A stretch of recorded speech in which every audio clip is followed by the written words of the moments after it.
As much as I could block out, I have. Something so innocent could quickly and unintentionally become the thing that would send me down the tunnel. I had wanted to watch a movie, specifically the Pirates of the Caribbean, and so I went to the movie store. Somehow there are no sections for movies, and so you get to pick whatever you want without being stopped. I walked over, I picked up the movie, and I went home. However, I didn't know that I had picked the wrong movie with a similar name. I found out very late, and the horror cannot be explained. Unfortunately, I didn't throw it out or turn it in to my parents. It turned up again later in life, and again, and again. I didn't even know it had a name, but I would later find out, and for years, never be able to say the word pornography. Oh, there was a thing about the name that I could not explain. Masturbation isn't taught. It kind of just happens. And yes, it feels good at the moment. But the horror that follows can never be worth the pleasure.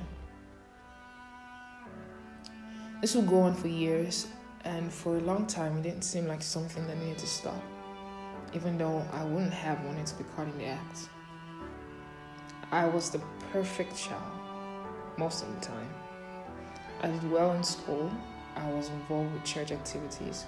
I was extremely introverted for obvious reasons, and there wasn't anything that I wouldn't have done to keep that image. Years later, I came to Russia, and I joined a church that made you want to do better, that made you realize that there is a lot more you could do, a lot more than God could do through you. I started to understand the rhythms of grace, and I hope that one day I'll hear something that convinced me that I wasn't alone in it, and there was help somewhere. That day, however, never came. I eventually decided that it had had its time, and something had to be done. Studying the word helped. Romans 7:18 and 19 changed my life. I first established that in me there wasn't and there could be nothing good.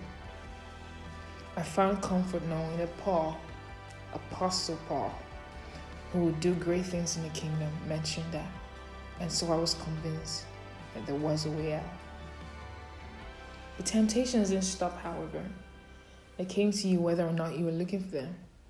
And so many times the thought of falling after staying away for a long time was so depressing that I would cut ties and go back into a shell. I did think so many times to end my life because the burden is really real. It seemed like I was the one person in the world that had ever gone through this. This was until 1 Corinthians 10:13, and I can see that shifted my focus. The way out. For a long time I expected my way out to be the booming voice of God saying, "Get up, don't do it." I would later find out that it was in the small decisions. Not watching certain movies, not dwelling on certain thoughts, just the little things.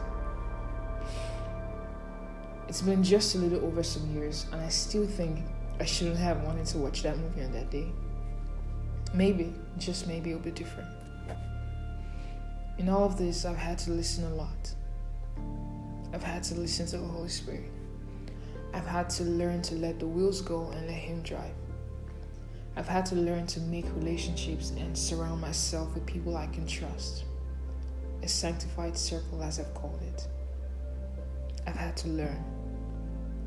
I can boldly say that even though I didn't have to go through this to learn things, I'm grateful for everything I learned.